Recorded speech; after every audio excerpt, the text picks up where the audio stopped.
Bismillahirrahmanirrahim. Innal hamdalillah nahmaduhu wa nasta'inuhu wa nastaghfiruh wa natubu ilaih wa na'udzu billahi min syururi anfusina wa min sayyiati a'malina may yahdihillahu fala mudilla lah wa may yudlil fala hadiya lah. Asyhadu an la ilaha illallah wahdahu la syarika lah wa asyhadu anna Muhammadan 'abduhu wa rasuluhu la nabiyya wa la rasula ba'dah. Qala ta'ala ya ayyuhalladzina amanu taqullaha haqqa tuqatih ولا تموتن إلا وأنتم مسلمون اللهم علمنا ما ينفعنا وانفعنا بما علمتنا وزدنا علما يا رب العالمين رب اشرح لي صدري ويسر لي أمري واحلل عقدة من لساني يفقه قولي أما بعد. Segala puji bagi Allah Subhanahu wa taala yang memudahkan pertemuan kita pada kesempatan kali ini untuk sama-sama kita belajar berkenaan dengan ibadah yang sebentar lagi akan kita laksanakan, yaitu ibadah siam, ibadah puasa di bulan Ramadan yang kurang lebih 1 bulan ke depan, ya, lebih sedikit.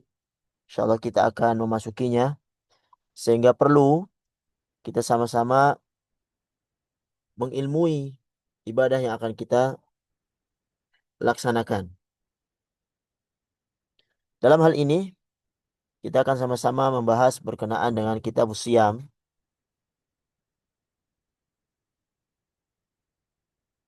kitab berkenaan dengan puasa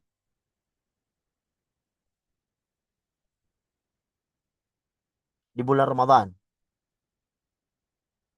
Dan kita gunakan kitab daripada Umdatul Ahkam karya Imam Abdul Ghani Al-Maqdisi yang meninggal di tahun 541 Hijriah. Beliau lahir di 541 Hijriah, meninggal di 600 Hijriah rahimahullah. Dan kita ambil untuk kitab siam. Dan untuk syarahnya kita mengambil syarah dari Syekh Al-Bassam, ya, Taysirul Alam, Syarah Umdatul Ahkam. Beliau rahimahullah mengatakan bahwasanya kitab siam. Jadi as-siyam atau puasa secara bahasa dia bermakna al-imsak, yaitu menahan. Secara istilah, puasa adalah al-imsak anil muftirat ma'an niyah. Jadi menahan dari hal-hal yang membatalkan puasa bersama dengan niat min tulu'il fajri ila ghurubi syams. Dari terbitnya matahari sampai terbenamnya. Dan puasa bulan Ramadan adalah termasuk rukun daripada rukun Islam. Dan puasa ini adalah merupakan ibadah yang utama. Karena di dalam puasa itu terkumpul 3 bentuk kesabaran. Yang pertama, as-sabru ala ta'atillah, sabar di dalam menjalankan ketaatan kepada Allah Subhanahu wa taala. Kemudian sabar di dalam menjauhi ma'asillah, ya, hal-hal yang Allah Subhanahu wa taala larang. Dan sabar yang ketiga, as-sabru ala aqdarillah al-mu'limah, sabar terhadap takdir Allah Subhanahu wa taala yang mungkin pada sebagian orang dia mendapati kesusahan dan hal-hal yang kurang mengenakan ketika dia meninggalkan apa yang Allah Subhanahu wa taala larang. Para hadirin yang dirahmati Allah Subhanahu wa taala, Allah Subhanahu wa taala menisbatkan puasa ini, ya, ila nafsihi, kepada dirinya, bahwasanya Allah Subhanahu wa taala melipat gandakan pahala daripada amalan-amalan saleh. Sementara untuk puasa Allah Subhanahu wa taala sendiri yang akan membalas dengan balasan yang sangat luar biasa. Karena apa? Karena puasa, ketika seorang berpuasa, seolah-olah dia telah menjalankan atau sedang menjalankan sebuah sir, ya, rahasia antara dia dengan Allah Subhanahu wa taala. Karena apa? Mungkin dia bisa berbohong kepada orang lain, kepada orang yang terdekat, bahwasanya dia berpuasa, berpura-pura puasa. Tapi dia tidak bisa berbohong pada Allah Subhanahu wa taala, sehingga dia walaupun dalam kesendirian, walaupun dalam keadaan yang memungkinkan untuk makan makanan yang bisa menghilangkan haus dan dahaganya, dia tahan demi mengharapkan apa yang ada di sisi Allah Subhanahu wa taala. Sehingga apa? Seolah-olah orang yang berpuasa itu telah menjaga amanah yang Allah Subhanahu wa taala berikan kepada dirinya, yang mana dia sangat harapkan dari penjagaan amanat itu dari surganya Allah Subhanahu wa taala. Para hadirin yang dirahmati Allah Subhanahu wa taala, kalau kita mau mengorek berkenaan dengan hikmah daripada puasa ini, sangatlah sangatlah banyak. Mungkin di kesempatan kali ini kita akan sebutkan beberapa hikmah daripada seorang disyariatkan berpuasa. Hikmah yang paling besar, bahwasanya puasa ini adalah ibadah. Ibadah yang Allah Subhanahu wa taala perintahkan kepada hambanya. Yang mana seorang hamba ketika diperintahkan oleh penciptanya, maka dia laksanakan apapun resikonya. Ini bentuk ketundukan seorang hamba kepada Allah Subhanahu wa taala. Seorang yang berpuasa, dia mukbilan 'ala Allah. Dia menerima apa yang Allah Subhanahu wa taala perintahkan. Dia menuju Allah Subhanahu wa taala penciptanya. Nurut, manut dengan apa yang Allah Subhanahu wa taala suruh, walaupun itu menyelisih daripada syahwat dan hawa nafsunya.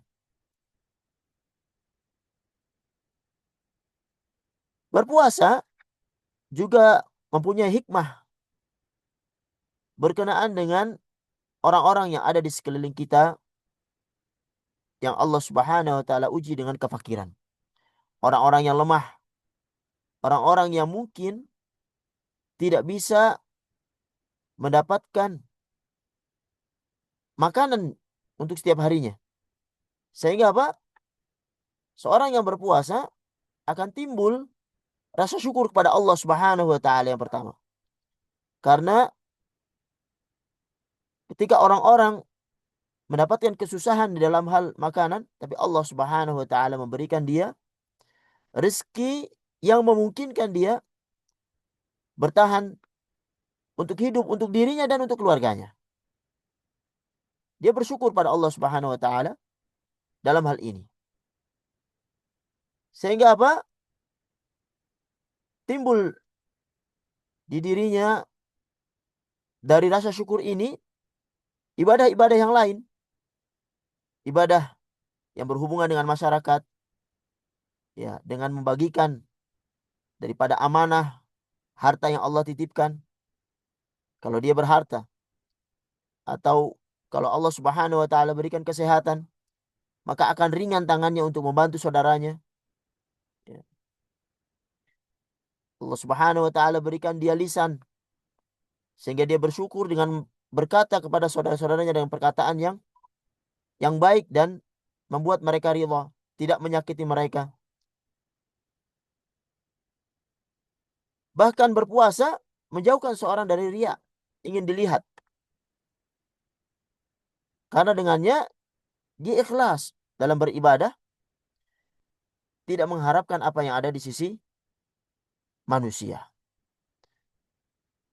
Para hadirin yang dirahmati Allah Subhanahu wa taala, di samping hikmah dan faidah-faidah yang tadi yang sering disebutkan oleh para ahli medis misalnya, berpuasa juga bisa membawa seorang kepada kesehatan. Karena seperti kita ketahui, ya, eh, tubuh kita yang selalu bekerja siang dan malam, ya, untuk mengolah makanan yang kita masukkan, itu butuh istirahat. Sehingga apa, dengan puasa ini seolah-olah perut kita, anggota tubuh kita itu beristirahat. Sehingga apa? Bisa menjadikannya lebih bertahan lama. Lebih bisa menyehatkan tubuhnya untuk beribadah pada Allah Subhanahu wa taala dalam waktu yang lama. Dan masih banyak faedah-faedah daripada berpuasa ini yang disebutkan oleh para ulama. Mudah-mudahan yang sedikit ini bisa bermanfaat. Para hadirin yang dirahmati Allah Subhanahu wa taala, kita akan masuk ke hadis yang pertama yang disebutkan oleh Syekh di dalam kitabnya Umdatul Ahkam. Beliau menyebutkan di awal daripada hadis kitab puasa ini, atau kalau urutan daripada awal kitab, ya, ini adalah hadis yang ke 147. Ada yang menyebutkan 148, ya, sesuai dengan penomoran masing-masing. Sebuah hadis an Abi Hurairah radhiyallahu anhu qala qala Rasulullah sallallahu alaihi wasallam la taqaddamu ramadhana bisawmi yaumin ayyumain illa rajulan kana yasumu sauman falyasumhu. Dari Abu Hurairah radhiyallahu anhu, dia berkata, Rasulullah Shallallahu alaihi wasallam bersabda, janganlah kalian itu mengawali Ramadan bisaumi yaumin au yaumain, dengan berpuasa sehari atau 2 hari. Illa rajulan kana yasumu sauman falyasumhu. Kecuali seseorang yang sebelumnya berpuasa, maka silakan ia berpuasa. Hadis ini diriwayatkan oleh Imam Bukhari nomor 1914 dan riwayat Muslim nomor 1280 1082. Perkataan Rasulullah Shallallahu alaihi wasallam la taqaddamu, ya, dengan bi fathi ta wa dal. Di ta dan dalnya fathah. Yang sebenarnya saya menyebutkan ala hadfi ta'il mudharah. Jadi sebenarnya aslinya itu tanya 2, la tataqaddamu. Asli daripada la taqaddamu. Mana umum daripada hadis ini? Syekh Al-Bassam menyebutkan bahwasanya Allah Subhanahu wa taala menginginkan untuk membedakan antara ibadah dengan kebiasaan atau adat. Dan untuk membedakan juga baina furudil ibadat, antara ibadah yang wajib wa nawafiliha, dan juga ibadah yang sunnah. Untuk apa? Untuk membedakan antara keduanya. Ya. Oleh karenanya beliau Shallallahu alaihi wasallam melarang seorang untuk berpuasa atau mendahului puasa Ramadan dengan puasa sehari atau 2 hari sebelumnya. Jadi di sini Tidak ada istilah ihtiyat atau demi kehati-hatian kemudian berpuasa sebelumnya sehari atau dua hari. Ketika ini disyariatkan, tujuannya apa? Supaya mereka siap di dalam memasuki puasa bulan Ramadan. Ketika tidak berpuasa, ya, sudah memuaskan segala yang dia butuhkan untuk menyambut bulan Ramadan. Ketika datang bulan Ramadan, berpuasa dalam keadaan kondisi siap. Kemudian Rasulullah Shallallahu Alaihi Wasallam illa rajulan kana yasumu sauman falyasumhu. Kecuali seseorang yang memang sebelumnya itu berpuasa dengan puasa yang ia kerjakan. Seperti misalnya puasa Senin Kemis. Ya. Ramadan misalnya jatuh pada hari Jumat. Dia biasa berpuasa Senin Kemis. Maka nggak masalah itu. Atau misalnya Ramadan jatuh pada hari Selasa. Hari Seninnya dia biasa berpuasa Senin dan Kemis. Hari Seninnya dia berpuasa enggak masalah. Atau misalnya puasa qadha, ya, yang orang punya hutang puasa. Ketika waktunya telah sempit, maka enggak masalah dia puasa sehari sebelum bulan Ramadan. Atau misalnya seseorang yang bernadar untuk berpuasa dan waktunya sempit, puasa sebelum Ramadan, maka tidak masalah. Ini dikecualikan seseorang misalnya nggak pernah berpuasa, kemudian tahu-tahu, untuk kehati-hatian dia berpuasa sehari atau 2 hari sebelum bulan Ramadan, maka ini tidak diperkenankan. Atau sebagian ulama mengatakan makruh, ya, untuk dilaksanakan. Dari hadis ini kita bisa mengambil beberapa faedah. Yang pertama, tentang larangan seseorang untuk melakukan puasa sehari atau 2 hari sebelum masuknya bulan Ramadan. Faedah yang kedua, ar-rukhsah fi dzalik liman shadafa qabla Ramadan lahu adat siyamin kayomin khamis wal itsnin. Misalnya diberi pengecualian, ya, rukhsah bagi orang yang memang sebelumnya terbiasa melakukan siam, melakukan puasa sunnah. Kalau waktunya pas sehari sebelum puasa Ramadan, maka diperkenankan. Kemudian faedah yang ketiga,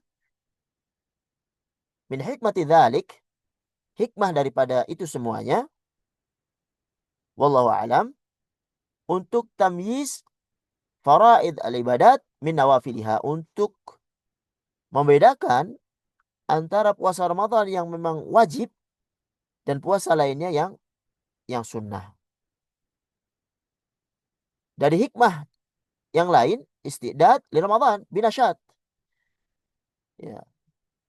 Orang yang akan memasuki bulan Ramadan, dia bisa bersiap-siap dengan kesiapan yang matang, dengan semangat dan penuh keinginan yang kuat untuk bisa masuk ke bulan Ramadan. Dan hikmah yang selanjutnya, saya menyebutkan dengan pelarangan ini itu bisa menjadi syiar tentang pentingnya bulan Ramadan seorang untuk berpuasa di bulan yang mulia ini. Kemudian hadis selanjutnya, hadis 175, an Abdullah bin Umar radhiyallahu anhuma, dari Abdullah bin Umar radhiyallahu anhuma, qal, dia berkata, sami'tu Rasulullah sallallahu alaihi wasallam yaqul, idza ra'aitumuhu fasumu wa idza ra'aitumuhu fa'aftiru fa in ghumma 'alaikum faqdurulah. Dari Abdullah bin Umar radhiyallahu anhuma, beliau mendengar Rasulullah Shallallahu alaihi wasallam bersabda, "Idza ra'aitumuhu fasumu." Jika kalian melihat hilal, yaitu bulan sabit ya, tanda tiba daripada awal bulan Ramadan, beliau mengatakan fasumu, maka berpuasalah. Wa idza ra'aitumuhu, dan ketika kalian melihat hilal pada awal bulan Syawal, fa'aftiru, maka berbukalah. Fa in ghumma 'alaikum faqturulah.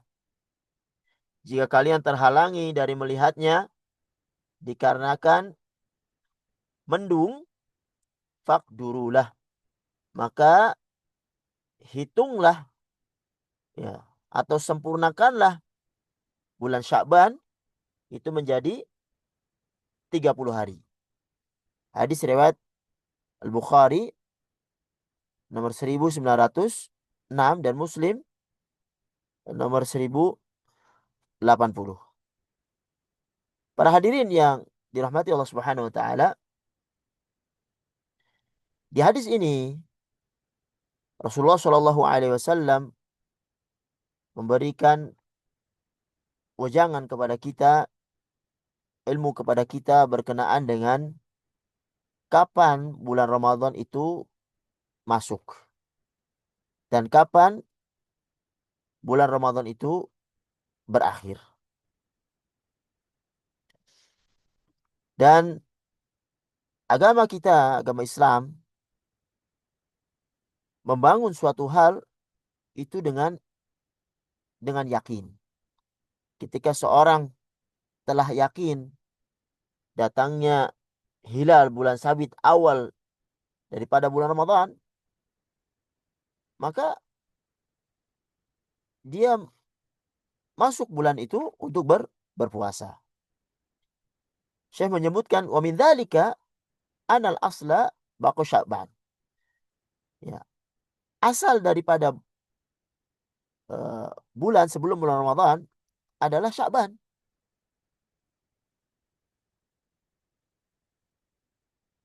Dan asal daripada seorang adalah tidak ada kewajiban untuk berpuasa kecuali setelah masuk waktunya. Ketika Sya'ban belum sampai 30 hari, karena kan bulan di dalam Hijriah itu antara 29 dan 30. Tidak ada 31 seperti Masehi 31 ataupun 28 ya, di bulan Februari tidak ada. Antara kalau nggak 29 30. Ya. Ketika Sya'ban belum mencapai 30 hari,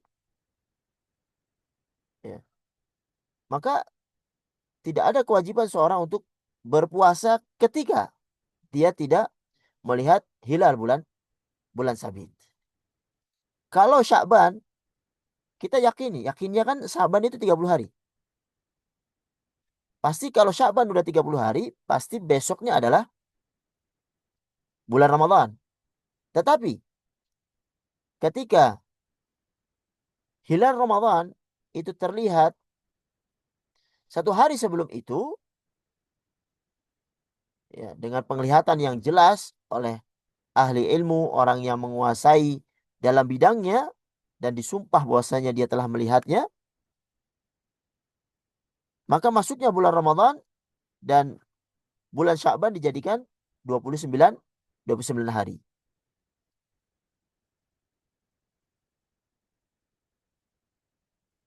Dan begitulah Nabi Shallallahu alaihi wasallam menjadikan bulan Ramadan bulan yang khusus ya, untuk memasukinya dengan melihat hilal. Beliau mengatakan, "Idza ra'aitumuhu fasumu." Jika kalian melihat hilal, maksudnya bukan kita semuanya melihat, tidak. Paling tidak ada orang yang melihatnya, ahli ilmu dengan eh, penglihatan yang pasti dan disumpah bahwa dia tidak berbohong, maka ketika diterima oleh hakim, maka masuknya bulan Ramadan, walaupun bulan Sya'ban belum mencapai puncaknya, yaitu 30 hari.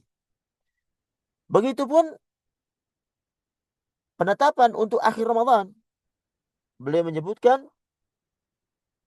wa idza ra'aitumuhu fa'aftiru. Apabila kalian melihat hilal, fa'aftiru, maka berbukalah.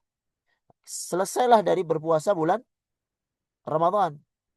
Beliau mengikat ya, mengikat akhir daripada bulan Ramadan juga dengan melihat hilal. Fa in kana hunaka mani'. Kalau ada penghalang seseorang pada malam 29 hilal tidak terlihat, baik karena mendung atau karena hujan atau karena hal-hal yang lainnya, ya. Maka beliau Shallallahu Alaihi Wasallam mengembalikan kepada asal daripada bulan itu yang maksimal, yaitu 30 hari untuk melengkapi bulan Sya'ban 30 hari, kemudian hari berikutnya untuk berpuasa. Li'anna hadza bina'un 'alal asal. Karena ini adalah kembali kepada asalnya sebuah bulan, yaitu 30 hari. Baqa'u makana alama makana. Syekh menyebutkan ikhtilaf ulama berkenaan dengan hal ini tentang hukum puasa yaum ats-tsalatsin min Sya'ban. Hukum puasa di hari yang ke-30 di bulan Sya'ban. Ya, apabila misalnya tidak terlihat itu mendung, ya, tidak terlihat itu hilal, baik karena mendung ataupun hal-hal yang lainnya yang menghalangi untuk terlihatnya hilal itu. Saya menyebutkan fal masyhur fi madhabil Imam Ahmad, yang masyhur di madhab Imam Ahmad dan sahabat-sahabat Imam Ahmad, di madhabnya beliau menyebutkan wujubu saum, wajib untuk berpuasa, mim babi dzan wal ihtiyat. Ya, dikarenakan dzan dan kehati-hatian. Dan beliau dan mereka ini berdalil dengan sabda Nabi Shallallahu Alaihi Wasallam, faqdurulah, maka uh, hitunglah, ya.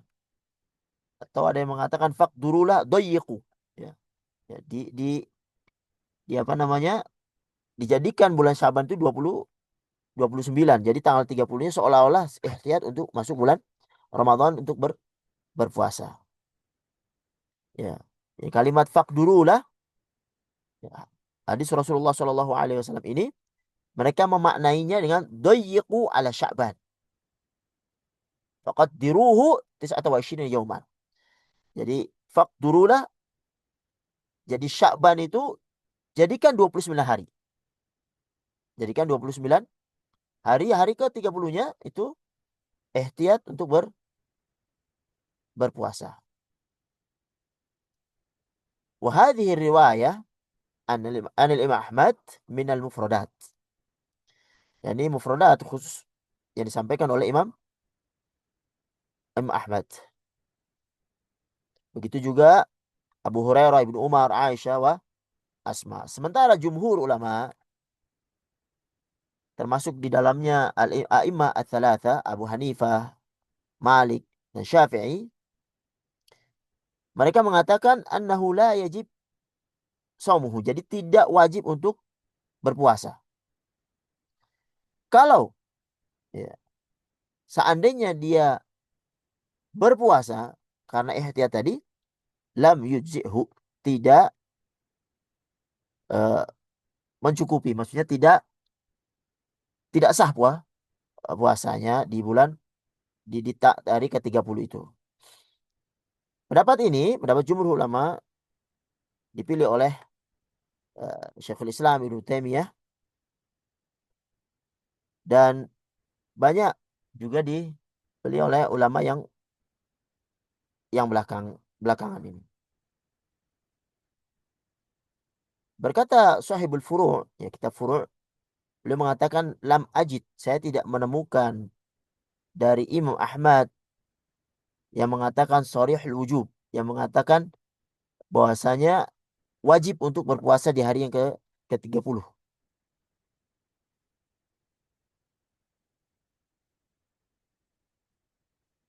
Jumhur berdalil dengan riwayat yang disebutkan oleh Syekhan Bukhari dan Muslim dari Abu Hurairah radhiyallahu anhu marfu'an,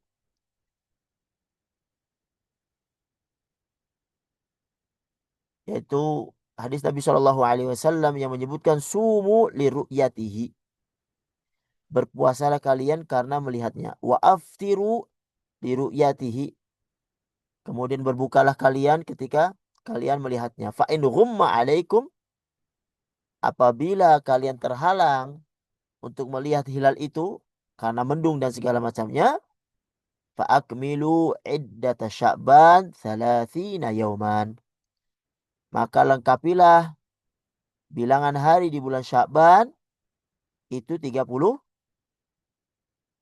hari. Seolah-olah hadis ini itu menjadi penerang daripada hadis yang pertama, ketika Rasulullah mengatakan faqdurulah, ya, maka hitunglah.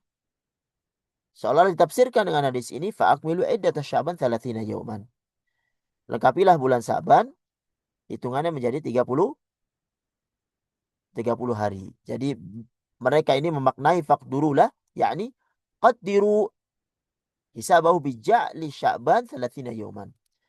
Ya, hitunglah dengan menjadikan bulan Sya'ban itu menjadi 30 hari.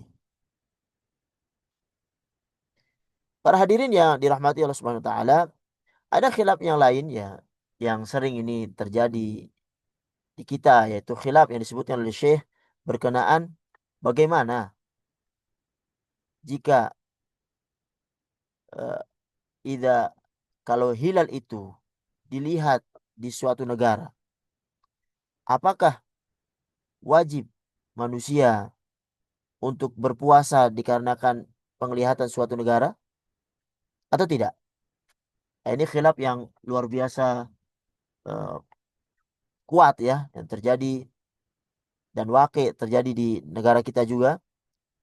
Syekh menyebutkan bahwasanya yang pendapat masyhur dari Imam Ahmad dan pengikutnya tentang wujubus saum ala umumil muslimin fi aqtaril ard, wajibnya puasa terhadap orang-orang muslim di negara yang lainnya. Karena apa? Beliau menyebutkan karena Ramadan telah masuk dan telah tetap hukumnya, maka wajib untuk berpuasa. Dan saya menyebutkan ini juga mufradat mazhab Imam Ahmad. Ini mufradat yang ada di mazhab Imam Ahmad. Dan ini juga mazhab yang ada di mazhab Abu Hanifah. Jadi permasalahan tentang al-matali', ya. Apakah satu negara melihat hilal semuanya ikut berpuasa dengan ru'yah daripada satu negara, ataupun ta'addud al-matali', ya, setiap negara itu punya matlak daripada hilal masing-masing. Sedangkan ulama yang lain mengambil pendapat tentang tidak wajibnya untuk berpuasa dengan penglihatan sebuah negara. Dan mereka mengambil bahwasanya likulli ahli baladin ru'yatuhum. Setiap negara itu memiliki matlak sendiri, ru'yah sendiri. Dan ini adalah madhab dari Qasim ibnu Muhammad, madhab Salim bin Abdullah dan Ishaq. Eh, ada riwayat ya dari Quraib, dia mengatakan qadim tu Syam. Aku masuk ke Syam. Wastahala Ramadan wa ana di Syam.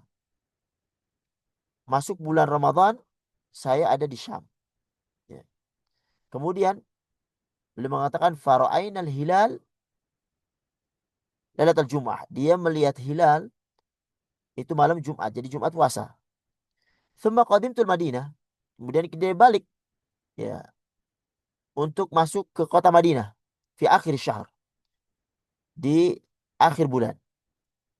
Fasa'alani Ibnu Abbas. Ibnu Abbas bertanya kepadanya, tsumma dzakarul hilal.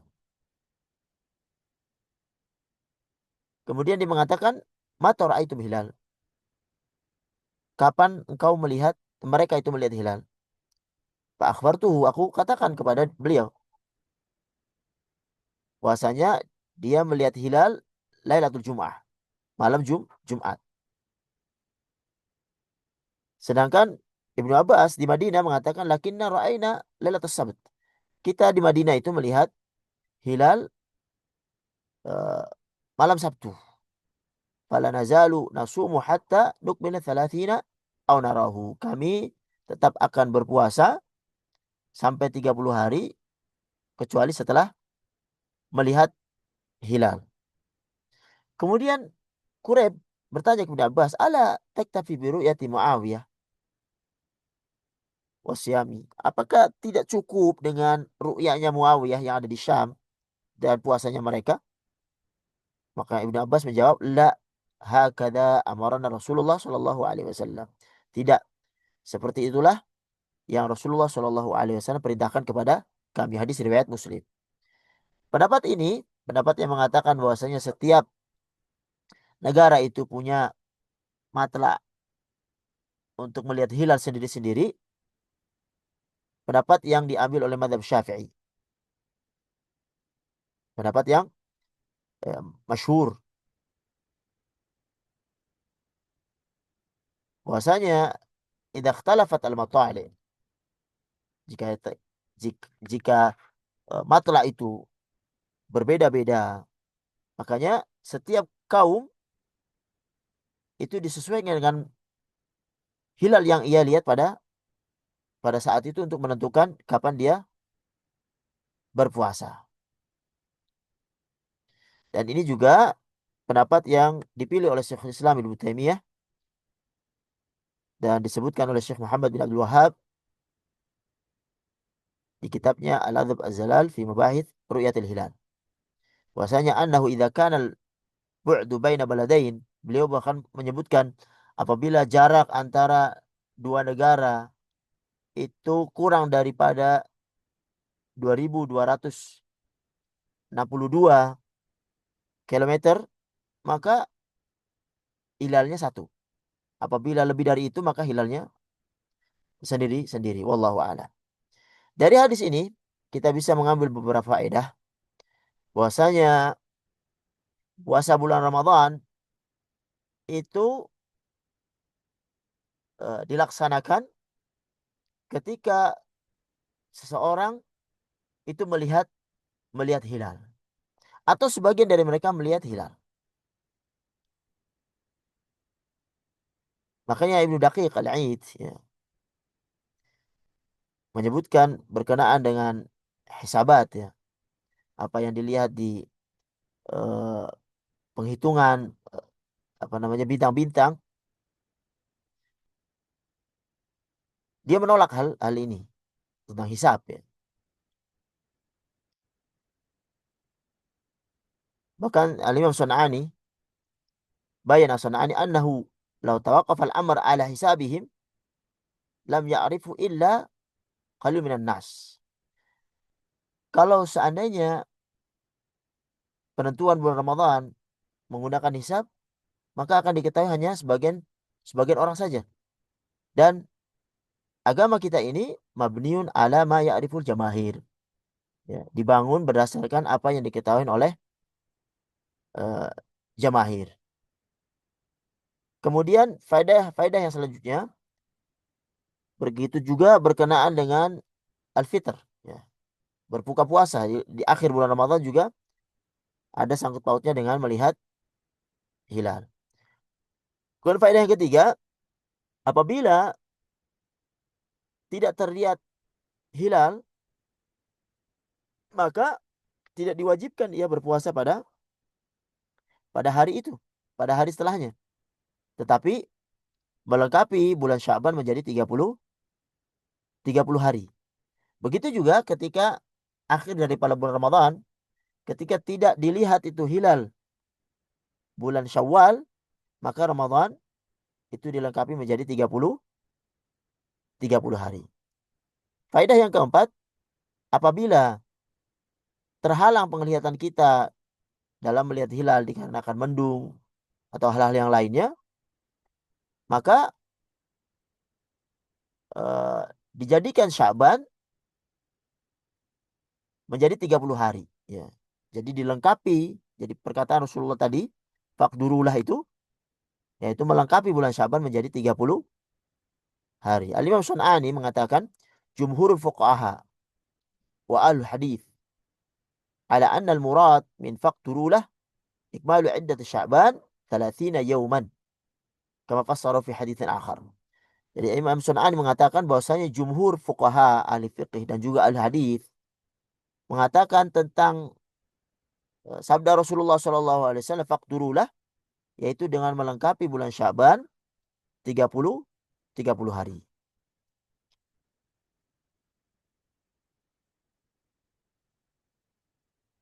Para hadirin yang dirahmati Allah Subhanahu wa taala, inilah yang bisa kami sampaikan pada kesempatan kali ini berkenaan dengan hadis yang disebutkan di dalam Umdatul Ahkam. Ya, hari ini kita mengambil 2 hadis, mudah-mudahan pada kesempatan yang lain kita bisa mengambil lebih banyak untuk pengetahuan keilmuan kita berkenaan dengan ibadah bulan Ramadan, ya, puasa di bulan Ramadan yang akan kita laksanakan pada eh, hari-hari ke depan insyaallah. Mudah-mudahan bermanfaat. Ini yang bisa kami sampaikan. Kalau ada benarnya datang dari Allah Subhanahu wa taala, kalau banyak salahnya dari kami. Hadza sallallahu ala Muhammad wa ala alihi wa sahbihi ajma'in. Assalamualaikum warahmatullahi wabarakatuh.